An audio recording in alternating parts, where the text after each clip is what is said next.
subscribe, spine tales, and press the bell icon to listen. Horror and creepy stories. Regular. In the summer of 2023, 4 friends, Emma, Alex, Ryan, and Chloe, decided to take a weekend trip to a secluded cabin deep in the woods of the Pacific Northwest. They had found the cabin on a travel website, advertised as a cozy getaway perfect for disconnecting from the hectic pace of city life. Excited by the prospect of a quiet retreat, they packed their bags and set off early on a Friday morning. After a long drive, they finally reached the edge of the forest. The road became narrower and rougher as they ventured deeper, the towering trees casting long shadows over their car. Eventually, they arrived at the cabin, a quaint, rustic structure that seemed untouched by time.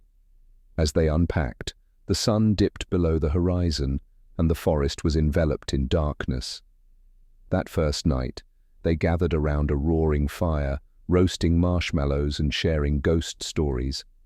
Laughter filled the air, their fears kept at bay by the warmth of the flames and each other's company. But as the fire died down and they retired to their rooms, a heavy silence settled over the cabin. Emma woke in the middle of the night, a sense of unease prickling her skin. The air felt thick, and the cabin, which had seemed charming earlier, now felt oppressive. She glanced at the window and froze. Just beyond the glass, she saw a figure standing motionless at the edge of the tree line, barely illuminated by the faint moonlight. Heart pounding, Emma shook Alex awake. "There's someone outside," she whispered urgently. Alex groggily got up and peered out the window, but the figure was gone. "You're probably just imagining things," he said, trying to reassure her. But Emma couldn't shake the feeling that they were being watched. The next day, the friends explored the forest, marveling at its beauty. They found a stream and spent the afternoon swimming and picnicking. As they ventured further, they stumbled upon an old, overgrown path. Curiosity piqued, they followed it, leading them to a clearing with an abandoned campsite. The tents were torn, and belongings were scattered around, eerily untouched by time. "Looks like whoever was here left in a hurry," Ryan remarked, picking up a mouldy book. Chloe shivered. "Let's go back. This place gives me the creeps." The others agreed, and they hurried back to the cabin, the joy of exploration replaced by an undercurrent of fear. That night, Emma's unease returned. She lay awake, listening to the forest's nocturnal symphony. A distant howl echoed through the trees, followed by the rustling of leaves. Suddenly, a loud knock at the door made her sit up in bed. She held her breath, waiting, but it didn't come again. In the morning, she told the others about the knock. "Maybe it was just an animal," Ryan suggested, but his voice lacked conviction.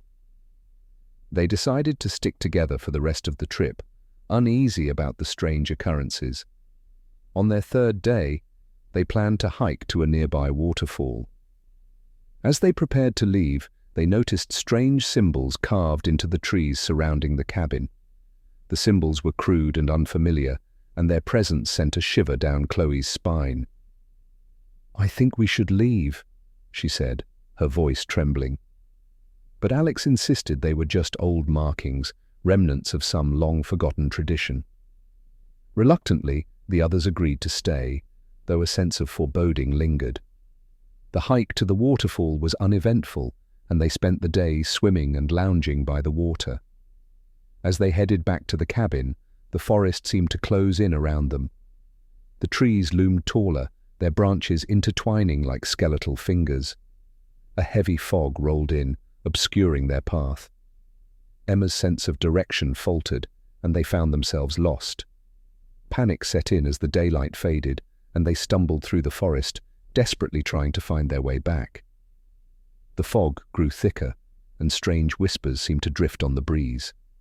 Finally, they stumbled upon the abandoned campsite again. Emma's heart sank as she realized they had been walking in circles. "We need to get back to the cabin," she said, her voice barely above a whisper. The friends huddled together, fear mounting with each passing moment. As they retraced their steps, the whispers grew louder, more insistent. Ryan tripped over a root and fell, scraping his knee. As Chloe helped him up, they noticed a shadowy figure watching them from a distance. The figure's eyes glowed unnaturally, and it moved with an unnatural grace, vanishing and reappearing between the trees. Panic overtook them, and they broke into a run. The forest seemed alive, branches clawing at their clothes and roots tripping their steps. Finally, they burst through the tree line and saw the cabin, a beacon of safety in the dark. They slammed the door shut behind them, gasping for breath. "What the hell was that?" Alex panted. No one had an answer. The cabin felt like a fragile sanctuary, the walls barely keeping the darkness at bay. That night they barricaded the doors and windows, but sleep was elusive. The whispers outside grew louder, turning into guttural chants. The temperature plummeted, and frost formed on the windows. Emma clutched her blanket, eyes wide with terror. Suddenly, the door burst open, and a freezing wind swept through the cabin, extinguishing the fire. The shadowy figure stood in the doorway, its eyes burning with malevolence. It stepped inside, the floorboards creaking under its weight. The friends backed into a corner, powerless to stop the entity. It raised a skeletal hand, and the cabin filled with an ear-splitting scream. Emma felt her vision blur, and everything went black. When she awoke, it was morning. The cabin was empty, the door hanging off its hinges. The friends were gone, and the forest was silent. Emma stumbled outside, the sun piercing her eyes. She made her way to the car and drove away, never looking back. Years later, she still dreams of the forgotten forest and the malevolent entity that dwelled within. She knows she will never forget the trip that turned into a nightmare, a chilling reminder of the darkness that lurks just beyond the edge of the familiar world. In a small town nestled in the countryside, there was a school with a long and dark history. Brookwood High, built in the early 1900s, had seen generations of students pass through its doors. However, its reputation was tainted by the legend of Mary Sinclair, a student who had mysteriously disappeared 50 years ago. Stories of her ghost haunting the school had been whispered among students for decades. It was the beginning of a new school year, and a group of friends, Lily, Ethan, Sarah, and Jake, were starting their senior year at Brookwood High. They had heard the stories about Mary Sinclair, but none of them believed in ghosts. As a joke, they decided to spend a night in the school to debunk the myth once and for all. They planned their adventure carefully. On a Friday night, when the school was empty, they snuck in through a window that didn't latch properly. Armed with flashlights, snacks, and a Ouija board for extra fun, they set up camp in the gymnasium. "All right, let's see if we can find any ghosts," Jake said, grinning as he spread the Ouija board on the floor. "Or at least find something to put these rumors to rest," Sarah added, rolling her eyes. The gymnasium was vast and dark, the beams of their flashlights casting eerie shadows on the walls. The old wooden floors creaked under their weight, and the silence was thick, broken only by their nervous laughter. They sat in a circle around the Ouija board, placing their fingers lightly on the planchette. "Is anyone there?" Ethan asked, his voice echoing slightly. For a few moments, nothing happened. Then, slowly, the planchette began to move. Lily gasped. "Who's doing that?" she asked, her eyes wide. "Not me," Jake said, looking equally surprised. The planchette spelled out Mary. A chill ran down Sarah's spine. "Mary Sinclair," she whispered. The planchette moved to yes. Lily tried to stay calm. "What do you want?" she asked. The planchette spelled HELP. Before they could ask another question, a loud bang echoed through the gymnasium. Their flashlights flickered, and they heard the sound of footsteps running across the floor above them. "What was that?" Ethan asked, his voice shaking. "Let's go check it out," Jake suggested, though his bravado was fading. They gathered their things and cautiously made their way to the second floor. The corridor was long and dark, the old lockers lining the walls like silent sentinels. As they walked, they heard faint whispers, almost too soft to make out. "Did you hear that?" Sarah asked, her heart pounding. "Yeah," Lily replied, gripping her flashlight tighter. They followed the sound to an old, abandoned classroom at the end of the hallway. The door creaked as they pushed it open, revealing a room covered in dust and cobwebs. Desks were overturned, and the chalkboard was covered in illegible scribbles. In the corner of the room, they saw a figure. It was a girl, her hair long and matted, wearing a tattered school uniform. Her eyes were hollow, and her skin was pale as if she hadn't seen sunlight in years. "Mary?" Lily asked, her voice barely a whisper. The figure nodded slowly. "Help me," she said, her voice ethereal and haunting. "What happened to you?" Ethan asked, stepping forward. Mary's eyes filled with tears. "I was locked in here, by my friends, as a prank. They thought it was funny, but they never came back. I was left here, to die." The friends looked at each other, horrified. "How can we help you?" Sarah asked. "Find my body. Give me a proper burial," Mary replied, her voice breaking. "Where is it?" Jake asked, feeling a mix of fear and pity. Mary pointed to a spot in the corner of the room. "There, under the floorboards." They quickly moved to the corner, prying up the old creaky floorboards. Beneath, they found a small, hidden space. Inside, they saw a skeleton dressed in the remnants of a school uniform. "We'll get you out of here," Ethan said, his voice shaking. They carefully gathered the remains and left the school, determined to give Mary the peace she deserved. The next day, they took the skeleton to the local authorities, explaining what they had found. The town was shocked by the revelation, and Mary Sinclair was finally given a proper burial. At the funeral, Lily, Ethan, Sarah, and Jake stood by Mary's grave, feeling a sense of closure. As the final prayers were said, a gentle breeze blew through the cemetery, and they felt a warm presence around them. "She's at peace now," Sarah said softly. "Yeah," Jake agreed, "and maybe now Brookwood High can move on from its haunted past." They never spoke of that night again, but they carried the memory with them, knowing they had done the right thing. The legend of Mary Sinclair faded over time, and Brookwood High became just another school, no longer haunted by the ghost of a forgotten student. In the remote village of Charanpur, nestled at the edge of dense forests and rolling hills, the locals spoke in hushed tones about the Chhalava, a malevolent spirit said to deceive and lead travelers to their doom. The villagers warned their children never to stray far from home, especially at dusk, when the Chhalava was most active. Despite these warnings, the legend remained largely a tale to scare youngsters until the night of the village festival. Ravi, a young and adventurous villager, had always been skeptical of the supernatural. He found the stories of the Chhalava amusing and often teased his friends about their fear. "It's just a story to keep us from wandering off," he would say. During the festival, after a night of dancing and feasting, Ravi's friends dared him to venture into the forest and return with a branch from the sacred banyan tree that stood at its heart.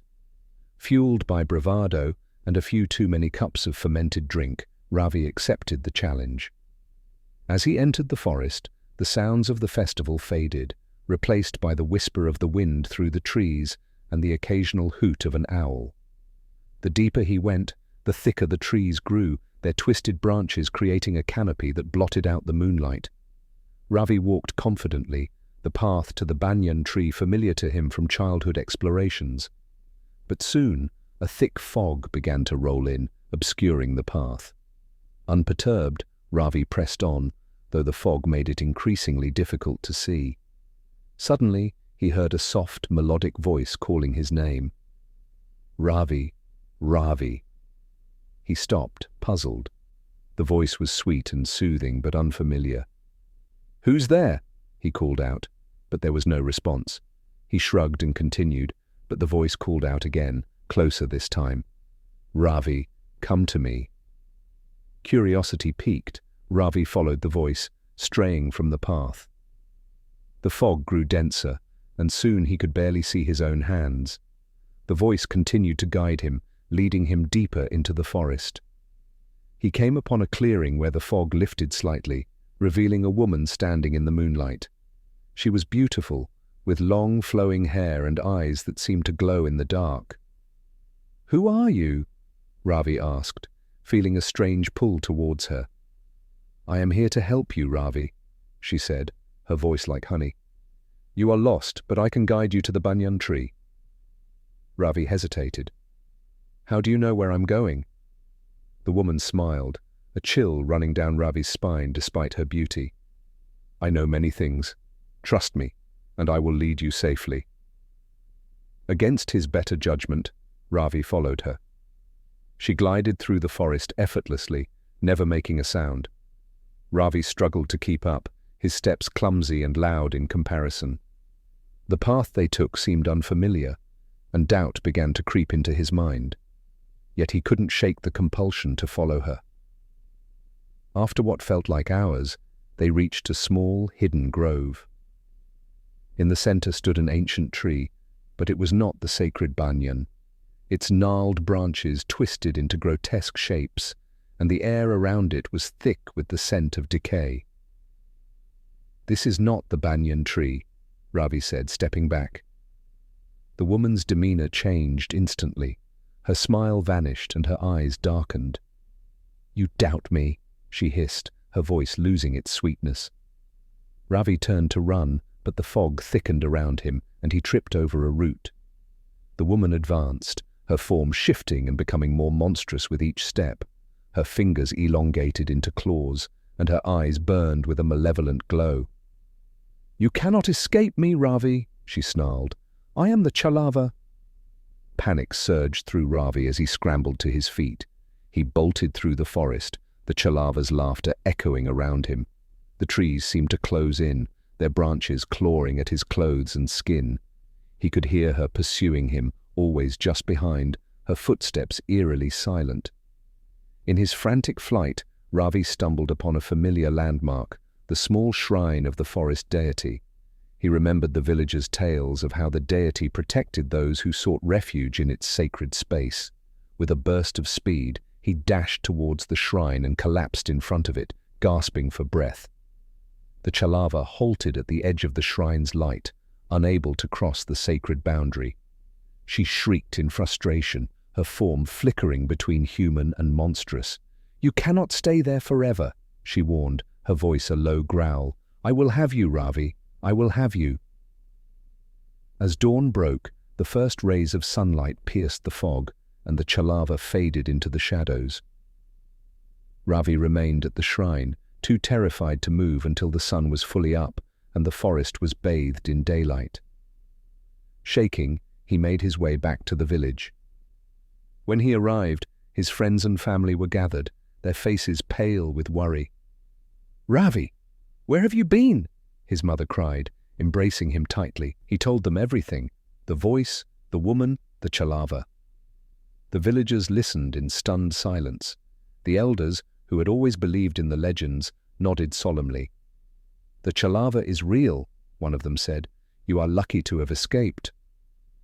From that day on, Ravi was no longer skeptical of the supernatural. The story of his encounter with the Chhalava spread through the village, serving as a grim reminder of the dangers lurking in the forest. The villagers renewed their warnings, ensuring that no one would venture into the woods at night again. And so the legend of the Chhalava lived on, a chilling tale of deception and danger, a reminder that some stories hold more truth than we dare to believe.